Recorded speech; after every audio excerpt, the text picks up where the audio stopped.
What's up fish guys? It's Sunday and ngayon ay mag-update tayo dito sa ating backyard, no? Tapos ko lang ding mag-water change. Si Mami nandun sa likod. Ayan, pagong, oo. May turtle kasi kami dito guys. Yung mga turtle namin. Turtle, ayan. So, ngayon may update ko kayo dun sa ating pinapagawang shop. Tapos, kung ano na rin yung meron dito sa ating mini mga fish at saka mga aquatic plants natin. Yan, so separate vlog sana to. Yung vlog ko dito sa ating mini fish room. Yes. Ano fish guys, no? So, dahil gusto ko na rin magkaroon tayo ng fish room. So, ito na siya. Nagkakaroon ako ng separate vlog. Yung paggawa nila dito sa ating mini fish room. Ayan. So, hindi pa talaga siya tapos. Pero, konting-konti na lang. Yes. Yung mga tanks natin na kinuha natin kay Sir Israel. Ayan. Marumi pa yung iba. Yung iba nalinis ko na. So, ang ginagawa ko ngayon, naglilinis at saka nagpipintura. Pinturahan natin sila. So, see? Let's go! Yan. So, ito nga pala yung gamit natin fish guys. Spray paint lang.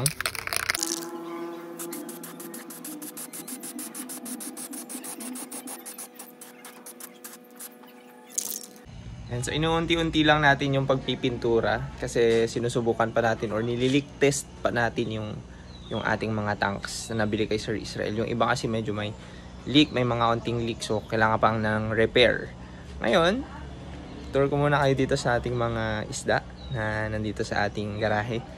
Let's go!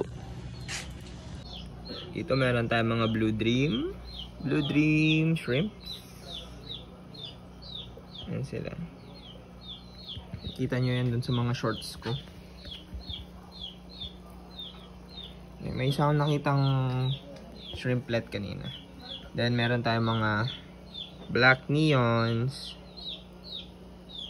Dito, sa tank nila, meron tayong mga espritoy. Dito yung mga platy natin na pang display na. Pero meron pa to dun sa yard, sa backyard. Ayan, so meron tayong echinodorus sa likod. Tapos meron tayong mga lotus dun. Oops! Yan. Then dito, ay yung mga albino tiger barbs, long fin danios, iba-ibang kulay yan, pink, zebra, and green, tsaka yellow. Meron ding blue. Yan. May mga Pristella tetra din, kaunti na lang sila. Tapos meron tayong anubias dito, kaunti na lang din. Dito sa baba ay nasa na yung mga juvenile na DEM. So nagtago na sila. So wala sila ngayon. Dito naman mga golden tuxedo swordtail, mga angelfish, mga all-time favorite. Tapos ayun yung Java moss natin. Napaka-bulky niya na. Diba? Nag-wild na talaga siya. Kapal. Diba? Wala na siyang hair algae. Napakalinis. Ayan. Then here, meron tayong mga Serpae tetras. Dito, meron tayong mga neon tetra. Mga BDSS or Blue Dragon Snake Skin na galing kay Jade. So, may mga yung pet na natin na mga neon tetra dyan. Mga Moor, Black Moor, and Calico Moor. Ayan. So, hindi pa sila nabibili.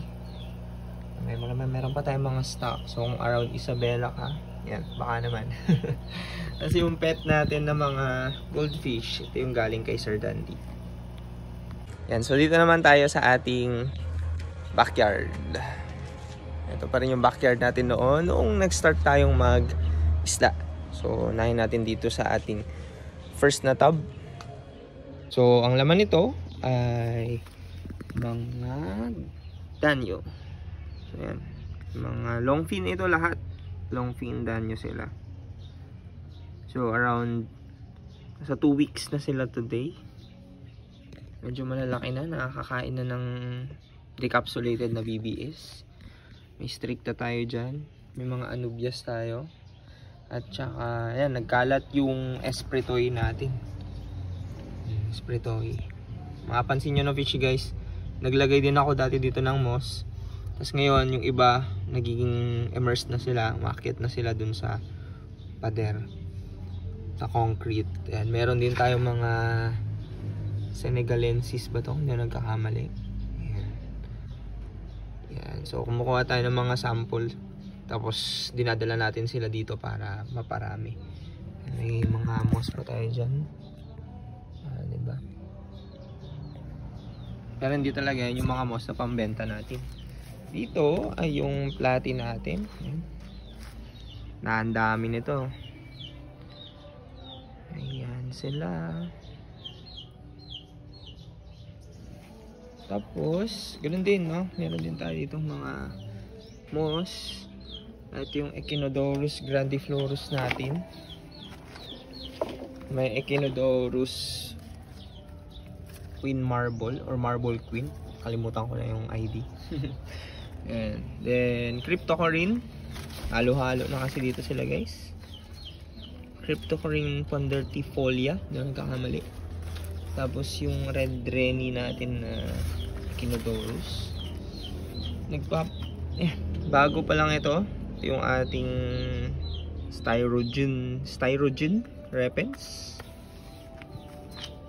Ito muna tayo sa part na to, no? Yung moss natin, medyo nagkakaroon siya ng green water ngayon dahil nagsimula na namang umaraw ng matindi. Pero mapapansin nyo wala silang algae. Wala tayong algae problem sa ating moss. Yan, fresh na fresh yan. Maraming pa yan mamaya dun sa likod. Salvinia na mayroong Cryptocorin parva. Ito yung mga parva natin. Ito lang sila nakalagay. Cryptocorin parva, yung pinakamaliit na species ng Cryptocorin. Dito tayo sa mga ref tab natin na makasaysayan. Dun sa part na yun may mga DEM tayo. Dito mga platy lang din ulit. Kapal na ng duckweeds. Platy lang ito. Karga niya. So assorted yan. May mga anak-anak na to. So hopefully makabili tayo ng mas malalaking lalagyan later. Dito yung red chili platy na binigay ni Sir Dandy sa atin. Dumami na rin sila. Dami na nila ngayon. So soon, after a month, meron na tayong pang out din. Ayun yung mga breeder. Pansin nyo dun sa taas. Sa loob pala. Yun. Pulang-pula. Tapos may mga long fin danyo din dyan. Ayan. Lalabasan na sila. Ayan. Maganda sana kung makakuha tayo ng underwater na footage. Stricta. Ito, bahala ko palang i-rehabilitate. Dati yan pinagpapropagitan ng halaman. Ngayon, immerse muna tayo. Dito naman tayo sa mga halaman natin sa likod. Ayan. So dito yung mga Dambuir mosaic sa mga juvenile. Dito yung RDSS na galing kay Jade. Kay Kafishda na Jade. Sa latest na vlog natin. Ayan. Tripartita mini, AR broadleaf, Ludwigia repens, Amazon sword na immerse. Simula ng mulaklak. So magkakaroon na tayo soon ng mga plantlets na pwede rin nating itanim. Ayan. Cryptocorin lucens, Medusa. Ganito siya, immersed. Medusa immersed. And Ludwigia red rubin. Ayan. Ludwigia red, super red mini. Ayan. Napakarami niya ngayon, guys. So soon mag-harvest tayo dyan. Ito naman yung ating dwarf sag. Super dwarf yan, guys. Kasi busog na busog yan sa sunlight. Dito meron tayong water wisteria. Water wisteria pala. Meron din tayong Bacopa salzmani, basta yon, Bacopa na purple. Eto siya guys. Ayan, meron na rin tayong pang out niyan soon. Ludwigia glandulosa. Ito yung malalaking version ng red na Ludwigia natin. Ano to? Mid-tech. Kailangan ng CO2 tsaka mataas na highlight. Mataas na nga, highlight pa, di ba? Redundant. Ito yan, meron tayong octopus, Pogostemon octopus. Brazilian pennyworth. Meron din mga Pogostemon octopus na immersed. And Brazilian pennyworth. Tapos nakalimutan ko na ID nito. Freebie lang kasi ito eh. Tapos meron tayong Rotalia, Yoyai. Maliliit pa sila. Ang dami, grabe. Ito natin yung Echinodorus kanina yan. Pogostemon erectus. Okay, meron tayo dito yung mga moss natin. Ito, napabayaan ko tong stub na to ng moss. Medyo nalililaw na siya. Kasi pag umaga, sobra yung light niyang nakukuha dito. Eh, hindi pa ako nakakapaglipat ng pwesto. Yan. Hygrophila polysperma na sunset. And meron tayo ditong Cryptocorin brown, Venditti brown. Ayan siya. Pearlweed, ang kapal. Ito yung mother plant. Na may kasamang Nasea triflora. O, diba? Collab na to guys. Collab na sila dyan. Dito naman natin kinukuha yung ating water sprite. Ito yung pinaka mother plant niya. Diba? Nag-wild na siya dyan. So napakabilis ng paramihin din nito. Itong stem na to, pwede mo nang itanim din siya ulit. Ganun lang. Iwan lang natin siya dyan. Tapos magkakaroon na yan ng leaflets. Moss. Diba? Dahil nating moss. Natin siya kinikip. Meron pa doon sa styro na yon, puro moss. Dito naman tayo sa carpet plants. Meron tayong HC, Monte Carlo. Ano pa ba? Meron tayong pinaparaming mga glossostigma, pearlweed, tripartita, tapos hairgrass.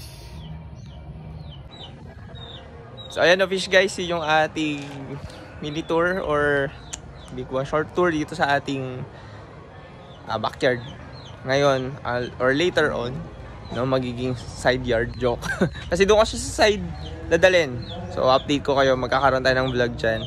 And pagkatapos natin i-finalize yung ating shop, yung mini fish room natin, ayan, doon naman, yun naman yung susunod nating aayusin, yung ating yard, no? Sige, so yun lang muna ang ating update dito sa maliit nating isdaan at garden. Aquatic garden. Yun lang, no? Sige fish guys, see you on our next vlog. Bye bye.